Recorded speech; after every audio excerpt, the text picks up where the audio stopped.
semaine, on vous revient avec une vidéo où est-ce qu'on vous montrer des décorations pour votre sapin de Noël avec des idées vraiment cool, faciles et pas chères à faire. On peut dire qu'on commence officiellement à faire des vidéos de Noël parce qu'il y a 2 semaines, c'était un peu une blague de commencer aussitôt, mais là, c'est legit de commencer notre série. En plus, c'est important pour nous de faire les vidéos assez tôt pour que vous puissiez les reproduire parce que sinon, ça sert un peu à rien. Toutes les deux, on a récemment déménagé en appartement, puis je me rappelle l'année passée, je parlais avec Gab, puis j'étais comme tu sais, j'ai un sapin de Noël, mais il me semble que ça coûte cher faire un sapin de Noël. On s'était comme un peu creusé la tête à essayer de trouver des manières de décorer mon sapin. Puis cette année, on a décidé de pousser ça encore plus loin, puis de trouver 3 manières différentes de décorer votre sapin. Puis on a pensé à tout le monde, donc on a des idées super simples ou des vrais DIY que vous pouvez faire avec vos amis ou votre famille. Fait que si ça vous intéresse, restez à l'écoute parce que c'est parti. Donc notre première idée, on l'a appelé le sapin monochrome. Parce qu'on s'entend que qu'est-ce qui coûte cher quand on fait un sapin, c'est vraiment d'acheter plein de sortes de boules différentes. Comme moi, je suis vraiment jalouse du sapin de ma mère parce qu'elle récolte ses boules de Noël depuis 50 ans. Mais oui, mais tu sais, on peut pas faire ça. Elle a 25 ans de plus que nous aussi. Puis là, cette idée, elle nous est venue l'année passée, justement, la discussion qu'on avait. Puis là, Gab était comme, pourquoi tu fais pas juste un sapin tout d'une couleur? Puis ça revient à vraiment moins cher parce que vous pouvez juste acheter la même affaire puis la mettre partout dans votre sapin. Puis on trouve que pour ce concept de sapin-là, ça marche mieux avec des accessoires métalliques. Je sais pas pourquoi, des trucs cheap métalliques, ça a toujours l'air plus beau. Ça fait chic et festif. Voilà! Allez-y pour le or ou pour le argent, c'est toujours gagnant. Fait qu'en gros, nous, ce qu'on a fait pour le premier sapin, on est allé chez Dollarama puis on a dévalisé l'allée des décos or. En fait, on a juste tout acheté qu'est-ce qui était or, là. Il restait plus rien. Rien. Fait qu'on a choisi des étoiles métalliques, des boucles métalliques, puis aussi des genres de petites fleurs que vous pouvez clipper. Un autre truc, c'est de prendre des objets qui sont super gros parce que ça va remplir l'espace plus facilement puis ça vous évite d'avoir à en acheter plus, donc c'est moins cher. Puis honnêtement, le sapin a l'air d'avoir coûté plus cher que qu'est-ce qu'il a vraiment coûté. Au final, ça a dû coûter comme 30$. Max. Moi, j'en viens encore pas que comme le sapin est tout du Dollarama. Ouais, c'est fou, ça paraît pas. En fait, seulement les personnes qui ont été acheter les mêmes décos que vous au Dollarama vont savoir que votre sapin est du Dollarama. Pour notre deuxième idée, on se sentait un petit peu sentimental, cutie. Un petit peu nostalgique aussi. Aussi. Fait qu'on s'est dit pourquoi pas faire un sapin avec des photos. Des photos de qu'est-ce qui s'est passé dans l'année, des moments mémorables qu'on a vécu. Parce qu'après tout, c'est nos souvenirs qui font les plus belles décorations. Puis cette idée-là est vraiment facile et pas chère aussi.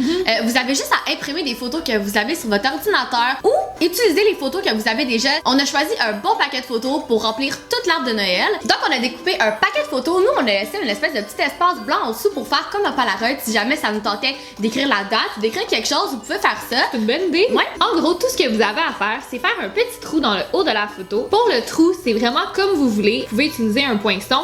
Nous, on a pris un tournevis et un marteau. C'est vraiment notre truc pour avoir des petits trous, pas trop gros. Comme ça se promène pas trop. Et passer les espèces de petits trucs en métal qu'on utilise pour accrocher des boules de Noël. Puis c'est aussi simple que ça. Vous pouvez remplir votre sapin de Noël de photos ou vous pouvez faire un mix and match. Mélanger ça avec d'autres décos que vous avez déjà. Aussi pour comme, tu sais, des bébés sapins. Ça pourrait faire beau comme juste plein de petits Polaroids dessus. En plus, c'est le fun à garder après. Honnêtement, c'est sûr qu'on les garde les photos, là. Et notre troisième idée déco, c'est faire des ornements en pâte à sel. Oui, la pâte à sel. Qui parmi vous a déjà fait de la pâte à sel? On a tous fait ça quand on était jeunes. Oui, mais on a tout oublié, je pense. On parlait de ça à nos amis, on leur disait qu'on allait faire de la pâte à sel pour notre vidéo, puis ils étaient comme la pâte à sel. Ça nous a ramené en enfance, là, faire de la pâte à sel pendant une couple de soirées. On se mettait de la musique de Noël, puis on roulait notre pâte. Ça, c'est pas mal la pièce de résistance de la vidéo d'aujourd'hui. C'est la portion plus DIY. Puis c'est probablement l'idée la moins chère qu'on a à vous présenter, parce que ça coûte pas grand-chose faire de la pâte à sel. Parce que vous avez besoin de farine, de sel et d'eau. C'est tout! Les premiers ornements en pâte à sel qu'on a eu l'idée de faire, c'est des ornements un peu anti-Noël. Fait que genre une pizza, un donut, un chat. On a fait un arc-en-ciel, un nuage aussi. C'est super coloré puis c'est super cute. Ils sont tellement beaux! Je peux pas arrêter de les regarder. J'ai envie de manger la pizza. Je pense qu'on a une obsession pour les donuts. Au moins, on l'assume. Donc la première étape est bien sûr de faire la pâte à sel. Et c'est super simple. Vous avez besoin de 2 tasses de farine, 1 tasse de sel et 1 tasse d'eau. Vous commencez à mélanger les ingrédients secs en premier, puis vous rajoutez l'eau et vous pétrissez avec vos mains. Ça va comme former une grosse boule au fur et à mesure. Au début, c'est super collant et à la fin, ça fait une boule de pâte, un peu comme la pâte à pizza. Quand vous êtes prêt à commencer, vous prenez la boule de pâte, vous pouvez l'étaler sur une surface lisse avec de la farine en dessous pour éviter que ça colle. On vous suggère de l'étaler avec un rouleau à pâte. Nous, on n'en avait pas, fait qu'on a pris une bouteille.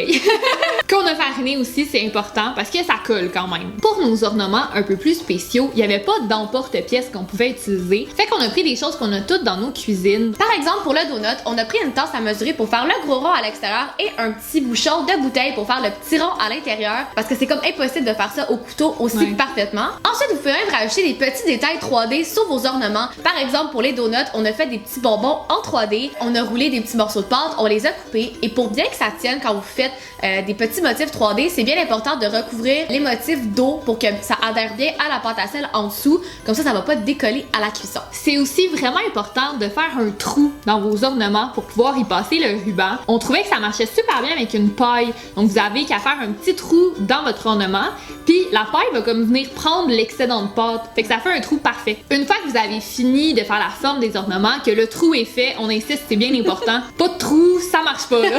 C'est important que les ornements reposent pendant au moins 12 heures à l'air libre. En les faisant sécher à l'air libre un peu avant de les faire cuire, ça va éviter qu'ils craquent lorsque vous allez les mettre au four. Vous pouvez les mettre dans le four à 100 degrés Celsius pendant 1 à 2 heures. Et puis il reste juste l'étape de la peinture. Nous on est allé avec la peinture acrylique parce que ça sèche vite puis ça l'a fini un petit peu lustré. Fait que ça fait comme s'il était verni sans faire l'étape du vernis en plus. On aime ça! Une fois que les ornements sont secs, il reste plus qu'à passer un petit ruban à l'intérieur. On vous suggère de couper le ruban en angle, comme ça permet de le rentrer plus facilement dans l'ornement. Après ça, il reste plus qu'à faire un nœud et le cacher derrière l'ornement et vous pouvez l'accrocher dans votre sapin. Ensuite, on voulait aussi faire des ornements un peu plus classiques, donc un peu moins compliqués que nos donuts et compagnie. Les deux idées s'harmonisent vraiment bien dans un sapin, mais c'est libre à vous, vous pouvez faire seulement un ou l'autre. On reste dans le principe de la pâte à sel. Par exemple, cette fois-ci, on est venu découper la pâte avec un emporte-pièce.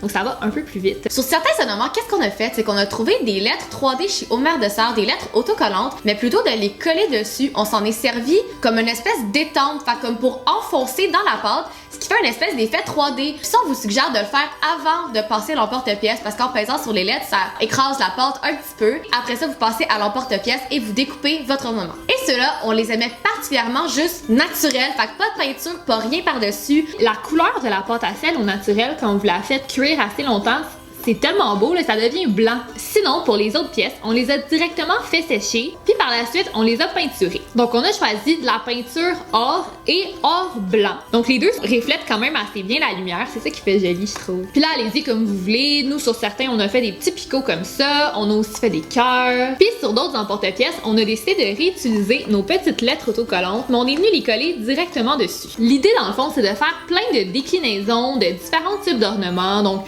ils fit tous ensemble, mais ils ont tous quelque chose de particulier. Pour vrai, on a vraiment eu du fun à faire cette DIY-là. On a fait ça toute la fin de semaine. On était assis, puis on peinturait, puis on chillait. Je trouve que le résultat vaut plus que tout ce qu'on aurait pu acheter pour faire un sapin. Ouais, vraiment. En plus, on les a tous faits en double. On va tous se splitter, ça va être dans nos sapins, ça va être magnifique. Donc, et voilà, si conclut la vidéo d'aujourd'hui sur plein de décos de sapin de Noël, passez les pas chers. Comme toujours, si vous reproduisez certaines de nos idées, on veut voir des photos. La dernière fois, après nos costumes d'Halloween, on était tellement excités de voir vos photos de vous déguisés en beignes. C'est tellement cool. Peut-être que là, on va voir des ornements de beignes. Oh wow! Je sais pas ce qui se passe ces derniers mois, on se découvre une petite passion pour les DIY. Fait que si vous aimez ça, n'hésitez pas à liker la vidéo pour qu'on le sache. Puis on se dit à vendredi prochain pour une prochaine vidéo de Noël. De Noël! Bye!